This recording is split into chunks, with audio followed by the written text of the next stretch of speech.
La conversación con dos teólogos que nos acompañan hoy, uno desde Estados Unidos y otro desde México. Néstor Junior Díaz, dominicano, está con nosotros desde Nueva York. Vamos a comenzar con él. Néstor y Edgar, bueno, esta es una charla. Yo preguntaré lo que fuera necesario. Yo creo que la atención está más en escucharlos. Preguntaré algunas cosas, pero yo creo que ustedes son los que más van desarrollando esta conversación en función a, estoy seguro, a lo mucho que saben sobre esta temática. Eso sí, les voy a pedir que en promedio las respuestas pudieran ser en unos 3 minutos para que le podamos dar dinámica a esto y podamos optimizar el uso del tiempo. Un promedio de 3 minutos. Yo creo que con respuestas claras, concretas, directas y precisas podemos darle buen ritmo a nuestra charla, y además tendremos unas pausas publicitarias que les pido su comprensión, son necesarias, creo, en todo medio de comunicación. Dicho esto, voy a comenzar con Néstor Junior Díaz Soriano desde Estados Unidos, Nueva York.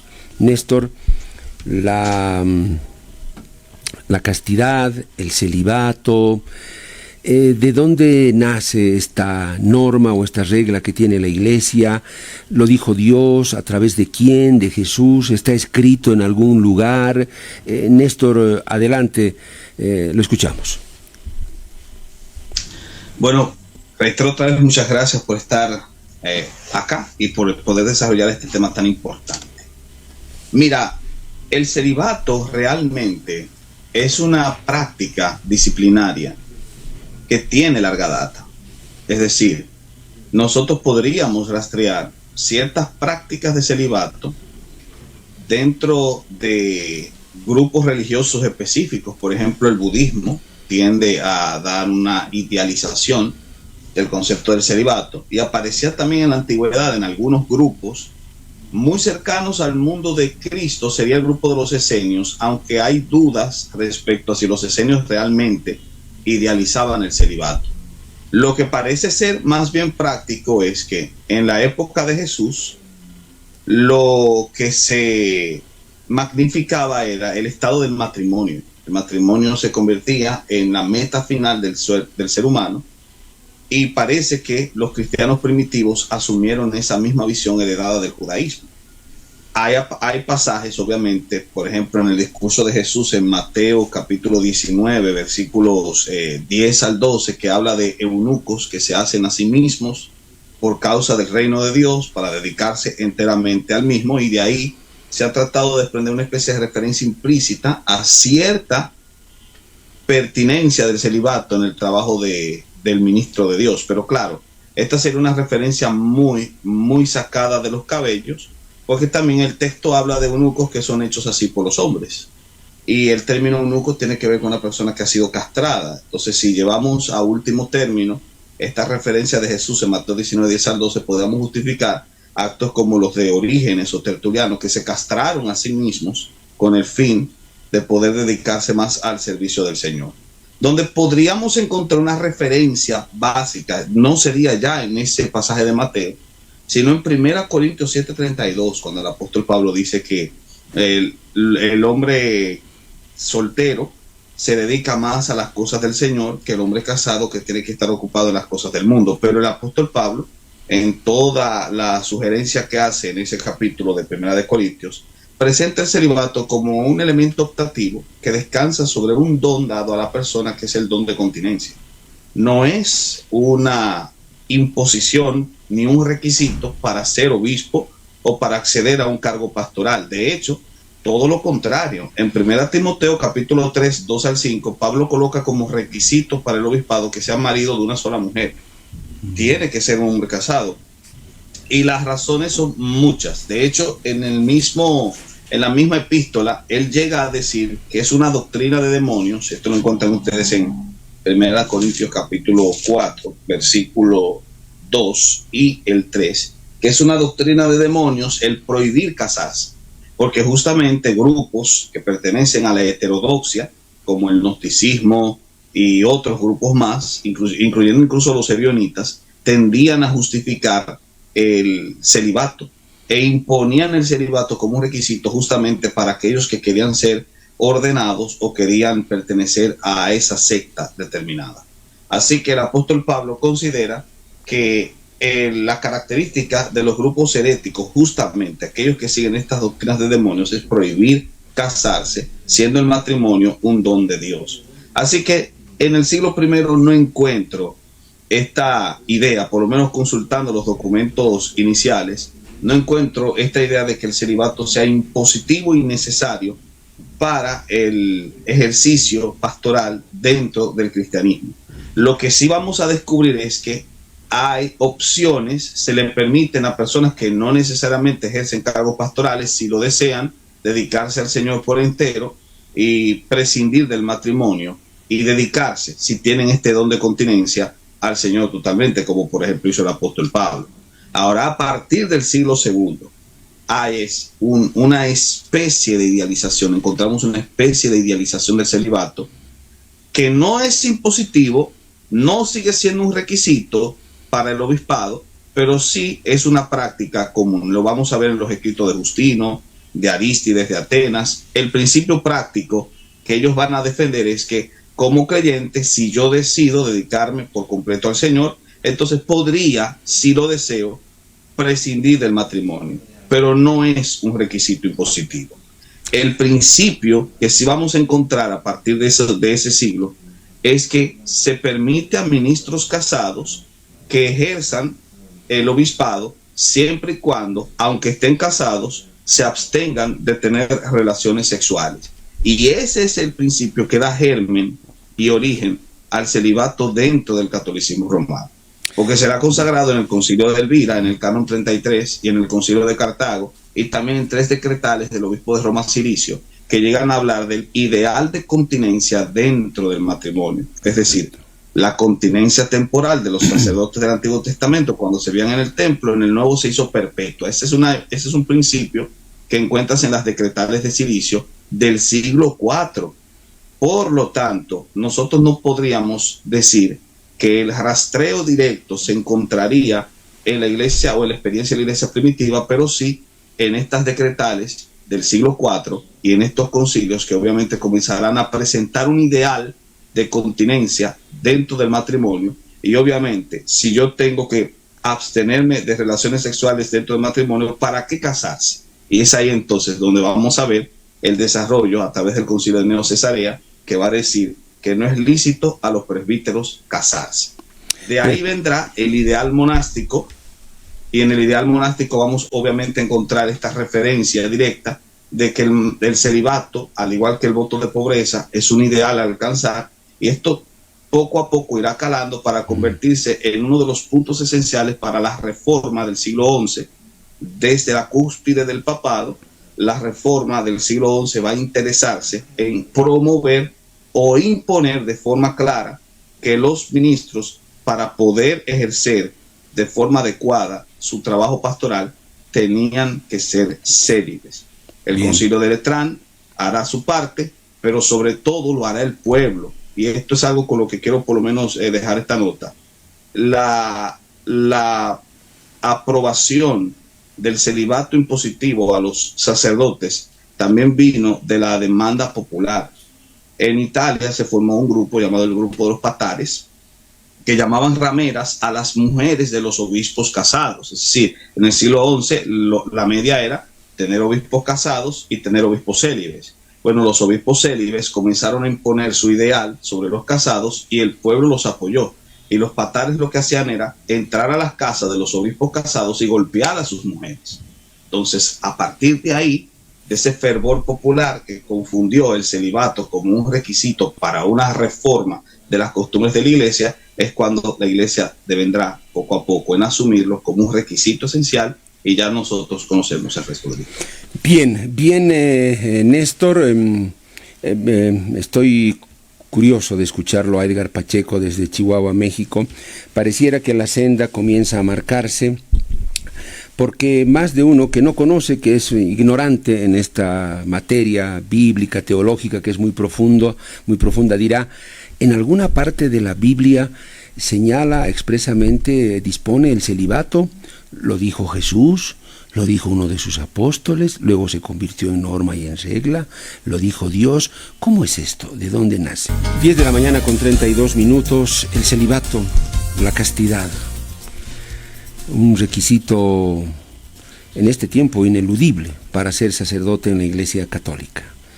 El que es sacerdote no puede tener esposa, no puede tener relaciones sexuales, no.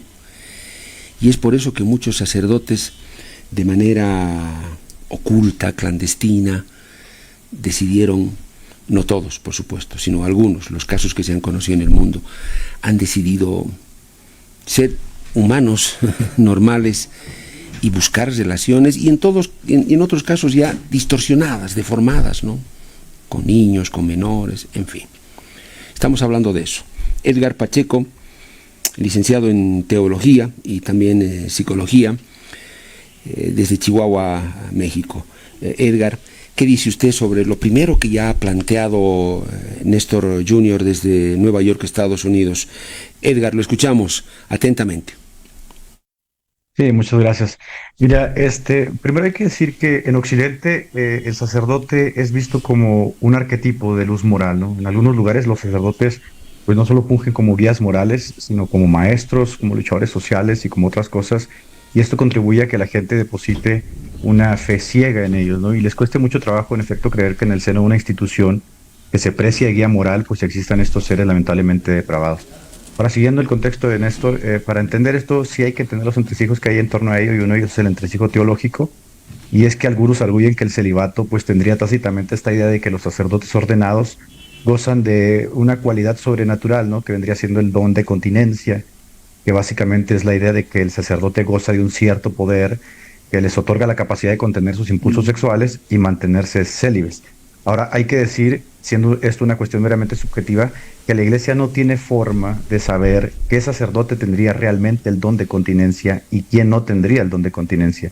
Dándoles el privilegio de la duda de que algunos de ellos sí tengan el don de continencia y la posibilidad de sublimar sus deseos sexuales, ¿no? Y mantener una vida célibe de castidad, la pregunta todavía persiste, ¿no? Porque ¿qué pasaría con aquellos sacerdotes que no gozan de tal don de continencia? Estamos hablando de que estas personas pues intentarían sublimar sus deseos sexuales de alguna forma, o en su defecto reprimirlos, ¿no? Que es lo que veríamos. ¿Qué pasaría con estos sacerdotes que no tienen este don para no permanecer célibes y tienen que reprimir sus deseos sexuales en una edad adulta o en una edad sexualmente madura, ¿no? Si hablásemos de la represión sexual, por ejemplo, vamos a encontrar decenas de artículos científicos que hablan de los efectos que esto puede traer en personas en una edad sexualmente madura y que no tienen la capacidad de sublimar dichos deseos. Por ejemplo, uno de ellos sería el estudio llevado en el 2016 por el Journal Sex Research, que habla justamente de los efectos de la abstinencia sexual prolongada en el bienestar psicológico de las personas, que demuestra que en efecto pues la falta de actividad sexual en personas de edad sexualmente madura puede ser la causa de algunas parafilias, ¿no? O comportamientos psicosexuales desordenados. Uno de ellos, por supuesto, la pedofilia. Otro artículo, el Sexual and Relationship Therapy del 2018, examina los efectos psicológicos de la abstinencia sexual en las personas y también detecta que las personas que prolongan la abstinencia sexual sin tener la capacidad de sublimar sus deseos sexuales, pues desarrollan una sensibilidad sexual mucho mayor, un aumento en la libido, y al final de cuentas se distorsiona su actividad psicosexual, ¿no? Y es por ello que quizá muchos de estos sacerdotes, porque este no es un problema localizado en cierta área, o sea, este no es un problema que podemos decir se da en Italia, o este es un problema que está en España, sino que este es un problema que lamentablemente se encuentra casi en todas partes de la Iglesia Católica, y según el Final Report de la Comisión Australiana, que es uno de los estudios más grandes que se han dado en torno a la pederastia, pues ha demostrado que la institución religiosa que hoy lidera justamente los casos de pederastia a nivel mundial es la Iglesia Católica. Y si bien alguien puede decir que estos estudios pueden ser usados convenientemente contra la Iglesia, ¿no? Y afectar la sensibilidad religiosa de las personas, pues la realidad es que no, porque hay pensadores dentro de la misma estructura eclesiástica que han alertado de este fenómeno, que no es un fenómeno localizado, porque afecta a gran parte de toda la Iglesia en el mundo, ¿no? Por ejemplo, se me viene a la mente Richard Sipp, un sacerdote católico que dedicó más de 25 años de su vida a investigar la sexualidad de los sacerdotes, trabajando con más de 6.000 sacerdotes, y publicó sus resultados justamente en un libro que se llama Celibato en Crisis, ¿no? Y en su obra argumenta que aunque el celibato en sí mismo no causa la pederastía, no es una concatenación directa de ella, pues la realidad es que en algunos casos sí la detona, ¿no? Que la gran mayoría de sacerdotes, según los estudios de Sipp, pues no tienen el don de continencia del que estamos hablando, ¿no? Basado en su estudio, por ejemplo, SIP descubrió que la mayoría de los sacerdotes recurren a la autogratificación a causa de no tener el don de continencia, no poder sublimar sus deseos sexuales. Otros de ellos tienen que llevar una vida oculta, frecuentando prostitutas o teniendo relaciones con mujeres en secreto. Y entre un 4 y un 6% lamentablemente pues desarrollan este trastorno psicosexual, esta parafilia, esta pederastía, que es lo que estamos hablando hoy, ¿no? De hecho, los hallazgos de SIP y su trabajo fueron llevados a la pantalla grande en el documental Spotlight, que es muy famoso porque ganó un Oscar, que demuestra justamente cómo el encubrimiento y la falta de responsabilidad por parte de la Iglesia Católica en relación con el abuso sexual por parte de los sacerdotes, pues es un mal que se está acrecentando en el mundo. Vuelvo a repetir, no es un mal localizado. Lo que se hace énfasis aquí es que la mayoría de los sacerdotes pues no tienen el supuesto don de continencia o no tienen la capacidad para sublimar sus deseos sexuales, y esto detona pues lamentablemente en trastornos psicosexuales como la pederastia, ¿no? Y eso lo vemos actualmente y pues lo estamos viendo hoy con este caso que ustedes están reportando. Gracias, Edgar. Volvemos a Estados Unidos. Edgar Pacheco, desde Chihuahua, México. Qué interesante en esta primera parte escuchar los argumentos que ya han lanzado ustedes dos, las ideas. Qué interesante. Ilustran. Néstor, desde Nueva York, Estados Unidos. Néstor, vuelvo a lo que decía al principio en la introducción, y lo mencionaba Edgar. Decía, vamos a suponer a partir de la fe en Dios, ¿no?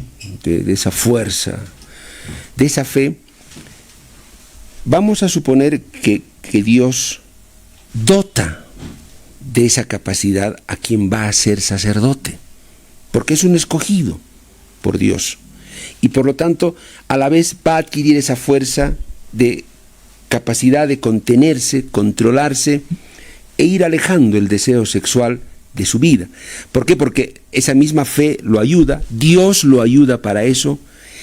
Esa explicación, mis respetos para la fe, por supuesto, acá no estoy poniendo en tela de juicio eso, pero esa explicación meramente de fe, Néstor, ¿es suficiente para justificar esta medida del celibato y la castidad, o no alcanza, o estamos dudando de Dios, del mandato de Dios al haber elegido a esas personas para que sean sacerdotes, y por ende con esa capacidad de autocontrol? Néstor, te escuchamos. Lo que sucede es que esa premisa parte ya de un razonamiento erróneo. En las escrituras, donde se proveen los requisitos para ejercer el ministerio pastoral, no hay una obligación a que el ministro tenga que ser célibe, o en este caso sublimar la soltería para ejercer su quehacer pastoral. Obviamente pueden haber casos como sucede con el apóstol Pablo, y personas que pueden dedicarse por completo sin acceder o prescindiendo en este caso del voto matrimonial, pero son casos aislados y son excepciones que no marcan la regla general. La regla general era que el obispo fuese marido de una sola mujer.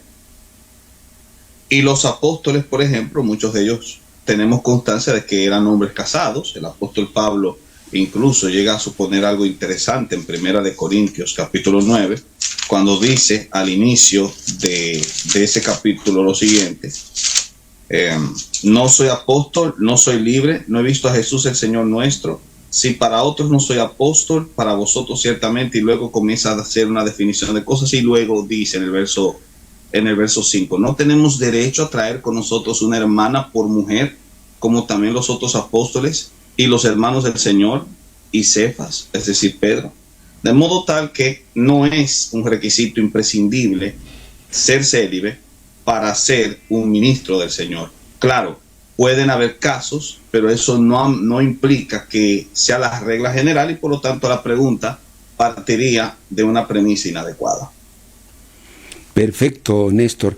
Edgar, ¿tú qué dices al respecto en la misma pregunta o consulta que hacía a partir de esa fe y esa fuerza natural que podría proveerle Dios al que ha escogido para que sea sacerdote? Néstor dice, en las Escrituras, en ninguna parte se habla de eso.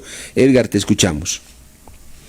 Sí, sin duda, no me atrevería a hacer un juicio generalizado y decir que todos los sacerdotes tienden a caer pues en estas conductas lamentables, ¿no? Hay que decir que entre el 4 y el 6%, Richard Sipp dice que entre el 10 y el 20% pueden caer en estas conductas lamentables. El asunto aquí es que si nosotros apelamos a que los sacerdotes tienen un supuesto don de continencia que les viene otorgado de Dios, ¿qué pasaría entonces con aquellos sacerdotes que no tienen tal don de continencia? Dado que esto es una cuestión meramente subjetiva y que la iglesia no tiene la forma de dilucidar quién tiene tal don y quién no tiene tal don, sino que lo da por hecho en el momento que acepta a un joven, a un adolescente, a un adulto al seminario, ¿no? Para la vocación sacerdotal. Entonces, ¿cómo se puede elucidar quién no tiene el don de continencia? En el caso de quien no tenga el don de continencia, estamos tratando entonces con personas que tienen que o reprimir sus deseos sexuales o sublimar sus deseos sexuales canalizándolos hacia otra área a través de la oración, del ayuno, de la mortificación o alguna otra práctica ascética. Estas personas que no tienen la capacidad ni la dote intelectual o espiritual para sublimar sus deseos sexuales, pues estamos hablando de que tienen que lidiar con una realidad natural, ¿no? Que es justamente el desahogo sexual.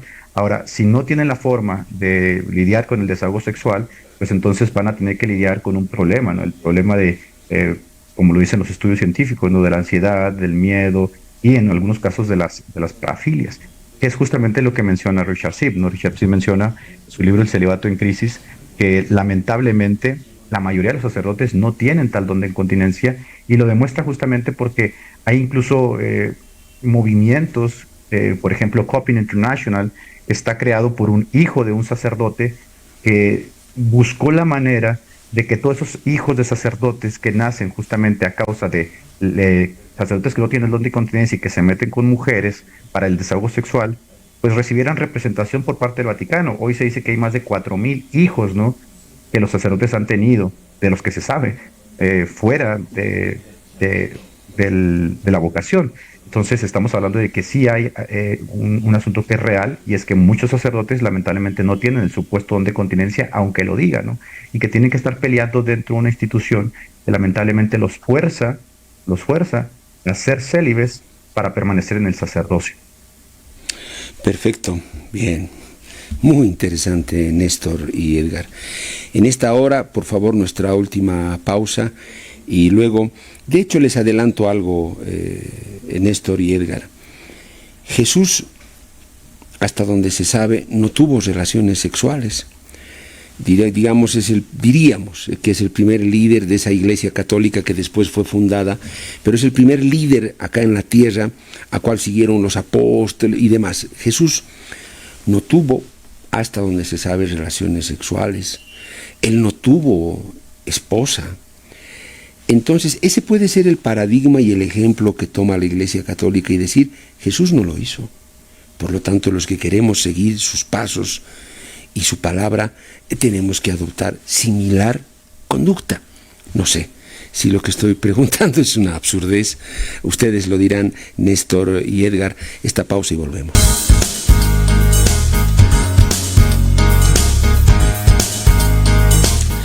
10:49. Esto, como esperaba, se ha puesto interesante por lo que están exponiendo dos teólogos que hemos invitado acá. Solamente decir que acá en Bolivia hemos hecho la consulta a la Iglesia Católica para que pudiera participar de este conversatorio, porque hay que escuchar también a la Iglesia Católica. Ellos nos dijeron que por el momento, por la situación que ha generado el caso del padre jesuita Alfonso Pedrajas, nos dijeron que todavía no ven pertinente hablar de este tema, que más adelante sí, con todo gusto. Nuestro programa está abierto y si para entonces pudieran participar también Néstor y Edgar, con todo gusto los vamos a convocar. Néstor, vuelvo contigo hasta Nueva York, Estados Unidos. La pregunta que hacía antes de irme a la pausa, Néstor, Jesús, que es todo un referente, ni duda cabe, hasta donde se sabe, él no tuvo relaciones, ni se casó, ni nada. Entonces ese no es el paradigma a seguir para el celibato y todo lo demás. Néstor, te escuchamos. Jesús es el paradigma y el modelo que tenemos todos los creyentes. Pero la vida de Cristo Jesús se define en el ámbito de lo moral. Y el paradigma que Jesús nos da es un paradigma de seguir sus pasos en el ámbito de su conducta moral, no de su estado civil. Obviamente, las razones de por qué Jesús se mantuvo célibe entrarían dentro de otro tópico que no podría ser agotado en 3 minutos. Sí.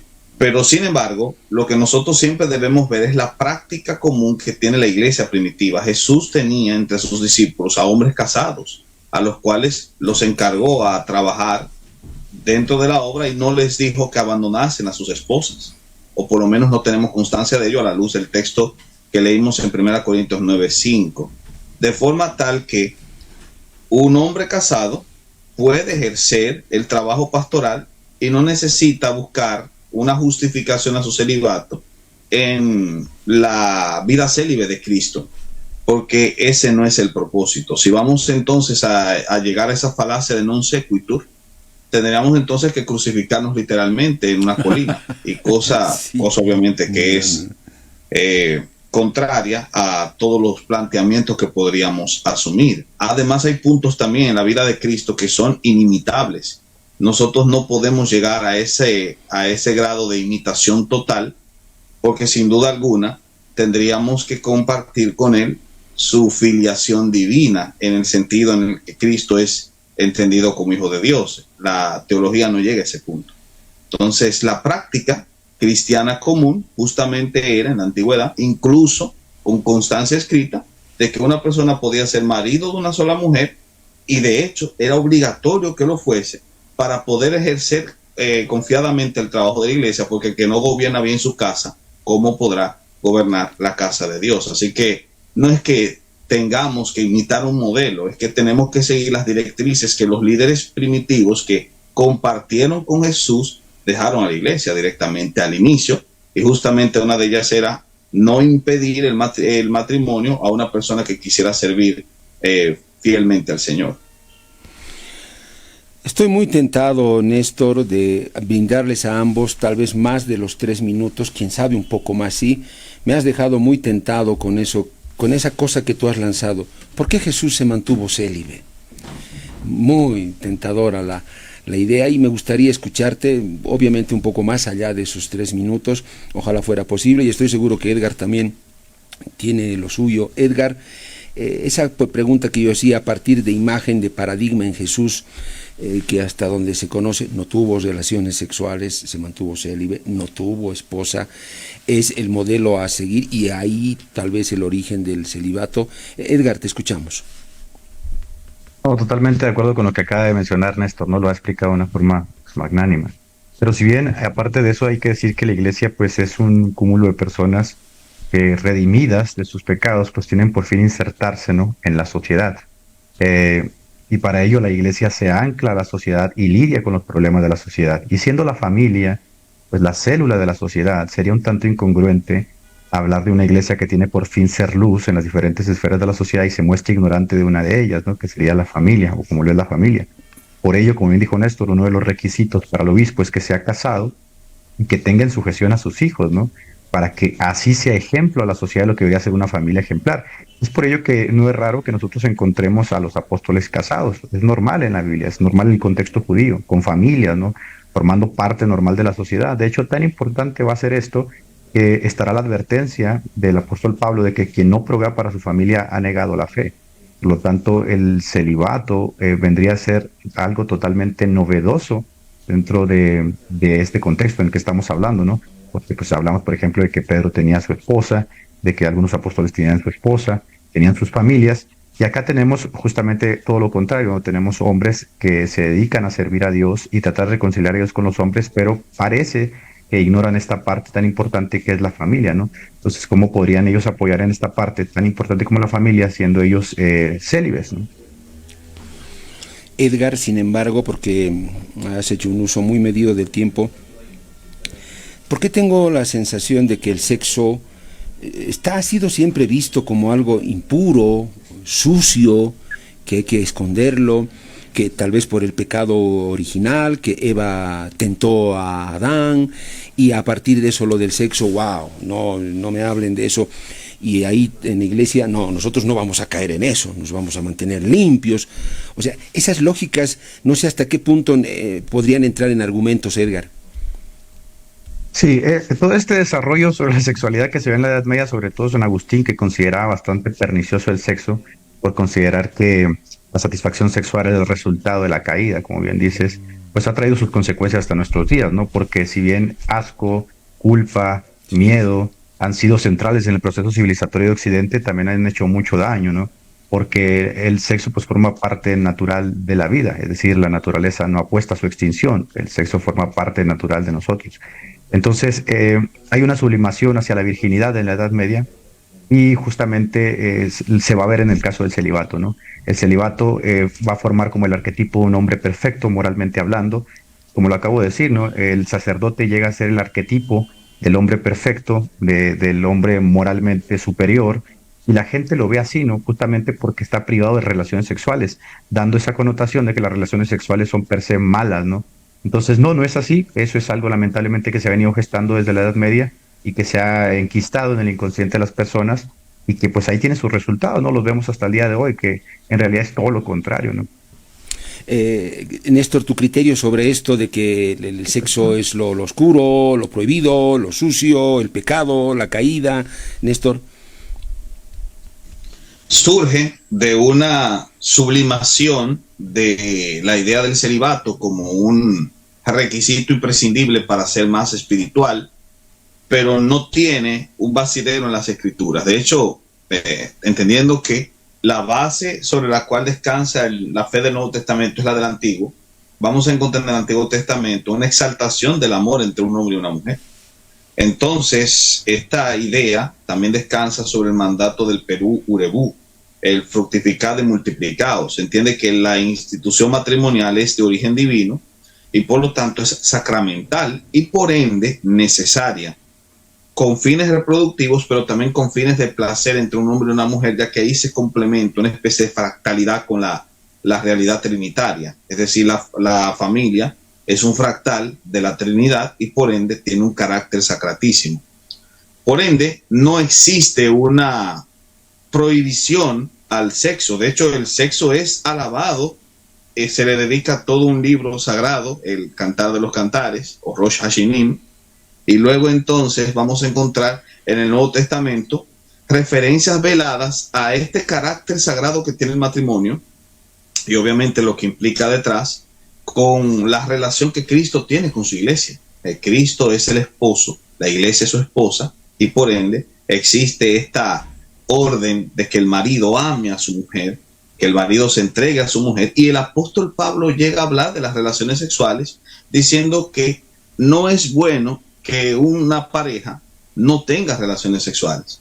De hecho, que la única vez cuando podrían dejar de estar unidos en uno, convertirse en una sola carne, que es un eufemismo para hablar de la relación sexual justamente, es cuando van a dedicarse a la oración. Pero después de que terminen de mutuo acuerdo de dedicarse a la vida devocional, regresen otra vez y vuélvanse uno. Así que no está negada ni tampoco se le dibuja con colores grotescos, sino que la sexualidad es alabada en las Escrituras, en la experiencia del Antiguo Testamento, y en el Nuevo Testamento es una necesidad que los hombres y mujeres cristianos tienen que asumir para que no se estén quemando. Perfecto. Néstor, Edgar, hagamos nuestra última pausa. Yo voy a un espacio de noticias en Red Nacional, acá en todas las emisoras que tienen Bolivia Herbol. Nos tomará esto unos 4 o 5 minutitos. Volvemos ya para lo que será la última parte. Y ahí sí, Néstor, abro la posibilidad de esa cosa tan tentadora que tú nos dijiste. ¿Por qué Jesús se mantuvo célibe? Edgar, lo propio, estoy seguro que este también es un ámbito, un campo de exploración muy apasionante. No se vayan, por favor. 11 de la mañana con 6 minutos. Qué bueno es explorar estos campos. El tabú no le hace nada bien a nada, ni a nadie. El que no, eso no, ¿por qué? No, los tabús nos han llevado a unos dogmas que le han ocasionado catástrofes humanas. Y es bueno hablar de estas cuestiones. Y yo entiendo que incluso al interior de la propia Iglesia Católica han surgido unas corrientes que dicen ya no es tiempo del celibato o de la castidad. Se respeta ambos argumentos, ¿no? Los que defienden y los que no, pero en algún momento tendrán que armonizarse ciertas cosas. Y estos dos teólogos con los que estamos hablando, uno desde Estados Unidos, dominicano, él radica en Nueva York, Néstor Junior Díaz Soriano, y licenciado en teología y también psicología, Edgar Pacheco, desde Chihuahua, México. Qué interesante, ¿no? Cómo te abren luces, te abren la mente para entregarte de mejor manera y más franca hacia el diálogo, el debate, la discusión, el intercambio de ideas, las preguntas, en fin. Néstor, este es nuestro último bloque. Néstor, al principio, o en la primera parte, nos decía, hablar de por qué Jesús se mantuvo célibe, no es de poco. Y me dejó realmente tentado y no quisiera que ni ustedes ni yo nos vayamos sin probar un poco de lo que tal vez ambos nos tienen que decir al respecto. En la relación del orden le toca el uso de la palabra a Edgar Pacheco desde Chihuahua, México. Edgar, esto de por qué Jesús se mantuvo célibe, no tuvo esposa, no se casó, no tuvo hijos, hasta donde se sabe no tuvo relaciones sexuales. ¿Cuál es la razón? ¿El mandato divino de Dios, del Señor, del Padre y nada más?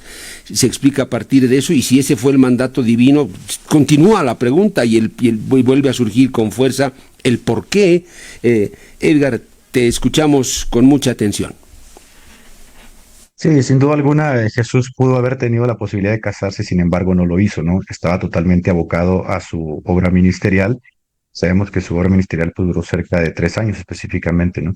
Hay que decir que al respecto de esto hay que decir algo, ¿no? La naturaleza no reconoce a los individuos, es decir, la naturaleza no tiene noción de nuestros así llamados estatutos morales, ¿no? La naturaleza parece tener predilección por la supervivencia y por la perpetuación de la especie. Entonces, si hablamos de que el hombre es la creación de Dios, pues debemos enfatizar que Dios nos creó justo así, ¿no? Con estas características. Por ello vamos a encontrar en la Biblia que Dios bendice justamente al matrimonio y no lo distancia de él, incluso si algún hombre siente la vocación al sacerdocio o al pastorado.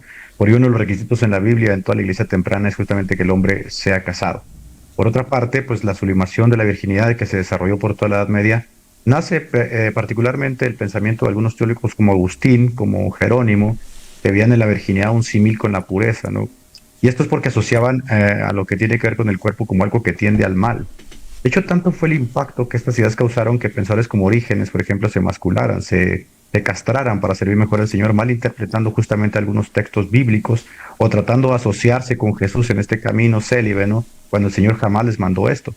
Pues hoy, sabiendo justamente que el hombre es una unidad psicosomática, pues entendemos que el hombre no puede distanciarse de su naturaleza, de sus impulsos, y para la satisfacción de sus deseos sexuales, Dios justamente ha dispuesto el doble estado del matrimonio. Así que aunque Jesús haya sido célibe, él no requiere que sus seguidores fuesen célibes, todo lo contrario, ¿no?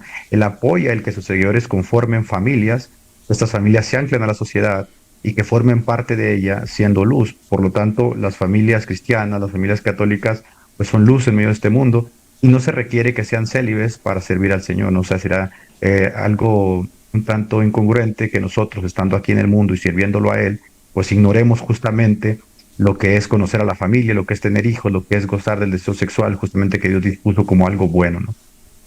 Perfecto. Néstor, tu criterio, gran pregunta, ¿no? ¿Por qué Jesús se mantuvo célibe? Te escuchamos. Bueno, Edgar las ha expresado muy bien. Nosotros podríamos segmentarla en varias opciones. La primera es por la inminencia del trabajo de Cristo. Es decir, Jesús iba a morir en la cruz y él estaba muy consciente de cuál era el fin de su vida. Por lo tanto, no tenía sentido formar una familia cuando tú sabes que tus días estaban contados. Especialmente tenías una misión mucho más amplia y mucho más grande en el sentido soteriológico.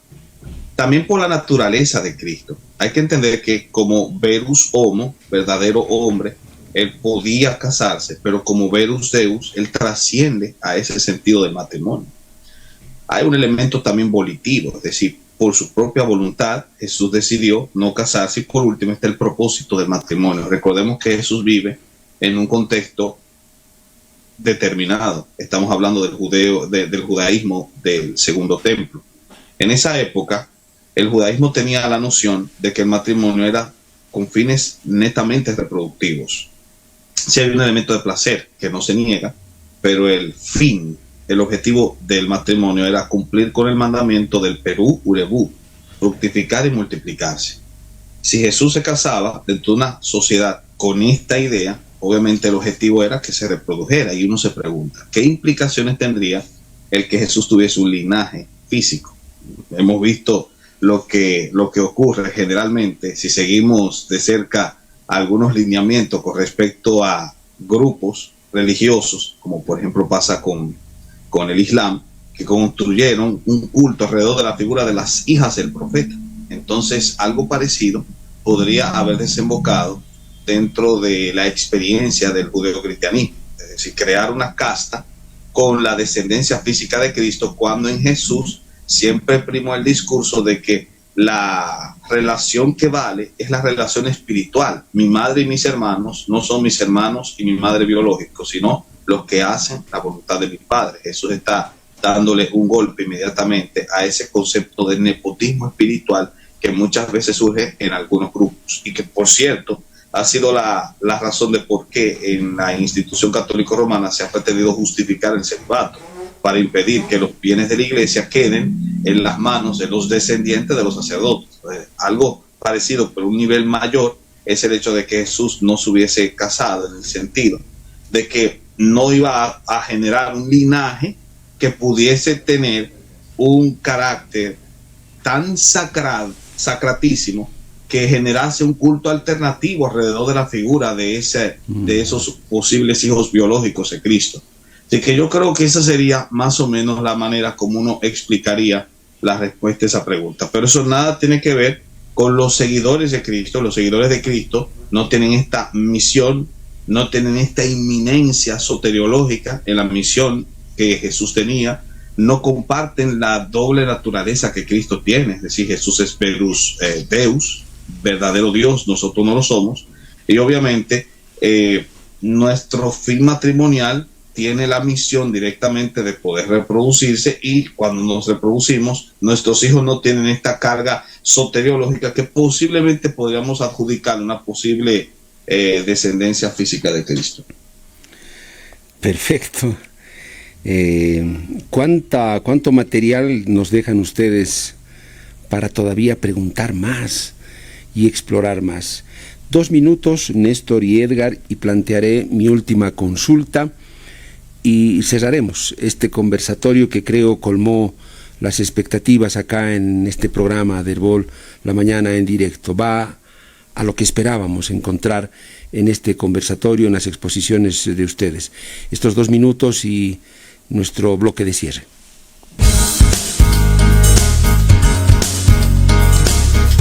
Edgar Pacheco, teólogo desde México, Chihuahua. Edgar, en esta parte final, consulto obviamente el criterio personal de ustedes. ¿Está en puerta este gran debate para la Iglesia Católica, después de todo lo que se ha sabido a nivel mundial, el suspender o no el celibato? ¿O será que la Iglesia va a adoptar una posición todavía mucho más hermética y radical ante la inminencia de este debate que podría abrir una serie de posibilidades? Y de darse, Edgar, ¿de qué tamaño sería el punto de inflexión? ¿Cuánto cambiaría la perspectiva y el horizonte del ejercicio sacerdotal al interior de la Iglesia Católica? ¿Cuántos otros paradigmas cambiarían si es que de pronto queda anulado el celibato? ¿Cómo ves ese norte, Edgar? Esto sin duda traería muchos beneficios a la Iglesia, ¿no? Para empezar, pues las vocaciones sacerdotales aumentarían, porque habría muchas personas que entrarían al sacerdocio justamente con la posibilidad de casarse. Muchas personas no entran al sacerdocio justamente porque se les impone la idea del celibato. Hoy la Iglesia sabe que ese es uno de los problemas principales, ¿no? La falta de vocaciones que causa justamente del celibato, y es una de las cosas que ha planteado justamente el Papa Francisco. Hay que decir que dentro de los ritos que la Iglesia tiene, la mayoría de ellos permiten el sacerdocio, solamente el rito latino no lo permite, lo cual es algo raro, no algo extraño, pero como hemos venido argumentando aquí, pues las razones están sobre la mesa. Creo que una de las cosas que traería de beneficio justamente a la Iglesia el que los sacerdotes pudieran casarse es que les daría un conocimiento de primera mano justamente de lo que es lidiar con ciertos problemas como los que lidiamos todos nosotros que estamos casados, que tenemos hijos y que estamos anclados a la sociedad, con lo que implica, ¿no? y sobre todo, pues que probablemente atajaría uno de los problemas graves con los que la iglesia tiene que lidiar hoy, que es la pederastía, porque como bien dije al principio, este no es un problema localizado, este es un problema que se encuentra hoy en la iglesia latina, en la mayoría de partes del mundo, ¿no? O sea, los casos siguen aumentando y aumentando. Y si no es un problema localizado, pues probablemente no es un problema que pueda atajarse desde un sentido social, de un sentido cultural, probablemente es un problema psicológico, ¿no? Que tiene sus causas justamente en el celibato, como lo han dicho algunos eruditos. Entonces, puede traer muchas, muchas ventajas significativas a la iglesia y sin duda es un tema que se tiene que debatir. Creo que ya se está haciendo dentro de la iglesia, ¿no? Ya se está debatiendo justamente para ver cuál es la mejor forma de atajar este asunto, ¿no? Desde mi punto de vista, yo como teólogo cristiano, como pastor, que ha fungido como pastor, casado con dos hijos, creo que sin duda la familia es un don de Dios, el matrimonio es un don de Dios que ofrece obviamente muchas bendiciones a la vida y que un sacerdote que pueda justamente acceder a ello estará sumamente bendecido, ¿no? Y estará sobre todo pues privado de la tentación quizá de desarrollar estas conductas pecaminosas, sobre todo con adolescentes y con niños, ¿no? Que es lo que se hace dentro de la iglesia. Edgar, tú eres cristiano o fuiste pastor, no sé si ahora lo eres, eso es muy diferente a lo católico, fuiste pastor cristiano, eso entiendo, Edgar. Sí, sí, fui pastor cristiano, fui ordenado presbítero por la Iglesia Metodista de México. Nosotros no tenemos este requisito de ser célibes o de ser eh, sí, o sea, tener este don de continencia para servir al Señor. Nosotros podemos servir al Señor directamente desde el ámbito de la familia, no hay ningún problema, ¿no? Nosotros lo vemos en la Biblia enmarcado como un requisito ser marido de una mujer y tener en sujeción a nuestros hijos para así ser luz a las personas que estamos dirigiendo, ¿no? Bien, en la parte final, Néstor, este debate se abrirá en la Iglesia Católica. ¿Cuánto le va a cambiar su horizonte o cuánto le cambiaría su horizonte a la Iglesia Católica si queda fuera o anulado el celibato? Respondiendo a la primera parte de tu pregunta, sin duda alguna está en debate, está abierto el debate. De hecho, el reciente posible cisma con la iglesia alemana tiene entre los distintos puntos de discusión el tema del celibato, justamente. Entonces, es una cuestión que está discutida, se ha seguido discutiendo. Hay representantes dentro del ámbito de la elevada cúpula que también han llegado a cuestionar, en cierto modo, la posibilidad. Cuando hablo de representantes de alta cúpula, me refiero en el ámbito académico, dentro de la teología católico-romana, que analizan la necesidad de mantenerlo o no el voto de celibato. Y al mismo tiempo tenemos también las excepciones, es decir, dentro del Código de Derecho Canónico existen ya excepciones establecidas desde el Concilio Vaticano II para que puedan ejercer su oficio sacerdotal clérigos casados. Por ejemplo, el caso de los diáconos, que me parece que era requisito obligatorio el que pudiesen mantenerse célibes, y luego entonces después se cuestionó y se permitió que pudiesen ejercer el derecho de ejercer el diaconado, pues estar constantemente casados. El segundo caso excepcional es el tema de los clérigos de otros ritos, como el rito bizantino, rito oriental, que si desean pasarse al rito latino, obviamente pueden seguir manteniéndose casados y el Código de Derecho Canónico que impide, creo que el numeral 1037, que dice que no pueden ejercer si no son célibes del todo, a ellos no les aplica, como tampoco les aplica en este caso a los diáconos. Así que creo que se reconocen ciertas excepciones, lo que implicaría la posibilidad de que este tema se abra a debate y quién sabe si en un futuro tal vez se elimine, recordando que el celibato se impuso no solamente por causa del ideal monástico que llevó a esta sublimación del celibato con ciertos antecedentes que se pueden rastrear a los padres, pero también por apoyo popular. Es decir, en la reforma del siglo XI primó mucho el hecho de que hubiese una reacción popular virulenta que deseaba que se impusiese el celibato. Así que al final de cuentas el apoyo popular jugó un papel preponderante en la imposición del mismo. Puede ser que el apoyo popular juegue en el futuro un papel preponderante para la eliminación del mismo. ¿Cómo cambiaría entonces el horizonte? De muchas maneras. Bueno, ya creo que no tengo que abordar mucho ese punto porque Edgar lo desarrolló muy bien, principalmente en el tema de que se abrirían las puertas para que las personas puedan ejercer el llamado de forma más fehaciente al trabajo sacerdotal, y al mismo tiempo también permitiría que se puedan, en cierto modo, reducir. Ya esto sería una deducción posible, se podría cotejar con los casos de escándalos que tenemos de ámbito sexual, que podrían ser explicados como uno de los factores, no el factor definitivo, pero uno de los factores, esta relación del celibato con estos casos de escándalos como tal, pero prácticamente eso podría servir como un cotejo necesario para poder ver una posible disminución en las cotas estadísticas de este mal. Si en dado caso lo podemos cotejar de esa manera. Finalmente, creo que hay una anécdota que podría ilustrar hasta qué punto beneficiaría no tanto ya a la iglesia en conjunto, sino a los oficiales de la iglesia, es decir, aquellos que trabajan dentro de la iglesia católica romana. Es la anécdota que presenta un sacerdote que se encuentra en un avión en primera clase y comparte asiento con un pastor. Luego viene la azafata y le está presentando un cóctel y el pastor dice, no, yo no tomo alcohol, yo soy pastor. El sacerdote lo escucha y dice, a mí me traes un coñac. Y luego que se toma el coñac, tráeme un martini. Y después del martini, tráeme un ron en rocas. Y luego que se está tomando las bebidas, mira al pastor con saña y le dice, de lo que te estás perdiendo. Cuando el avión llega a su destino, entonces que se van levantando todos, el pastor se levanta y saluda cordialmente a su homólogo y le dice, salúdeme a su esposa, por favor. Y el sacerdote lo mira extrañado y dice, pero yo soy célibe, yo no tengo esposa. El pastor le dice, con una sonrisa picarona, de lo que te estás perdiendo. Ese sería mi Muy bien, muy bien. Buen cierre, Néstor. Néstor, tú eres católico. ¿Qué religión profesas o no? Simplemente un teólogo que analiza todo esto, de estas cosas de la religión, Néstor.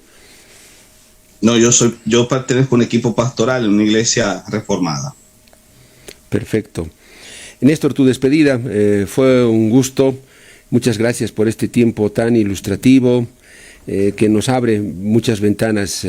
Espero que los podamos tener nuevamente acá cuando se dé la posibilidad de otros invitados que pudieran querer compartir la mesa. Un gusto, Néstor. Un placer. Edgar, lo propio, desde Chihuahua, México. Fue un gusto conocerte, Edgar, escucharte, y te tendremos como referencia para acudir a ti cuando tengamos que tratar estas temáticas. Un placer, Edgar. Gracias por la invitación. Igualmente un placer. Amigos oyentes, acá los grandes beneficiados tendrían que ser ustedes. Escucharon a dos personas con dos exposiciones, creo, muy buenas. Podemos estar de acuerdo o no, evidentemente, pero lo que dijeron ellos lo sustentaron. Y ahí está, y es siempre la invitación al debate franco, abierto, sincero, de argumentos.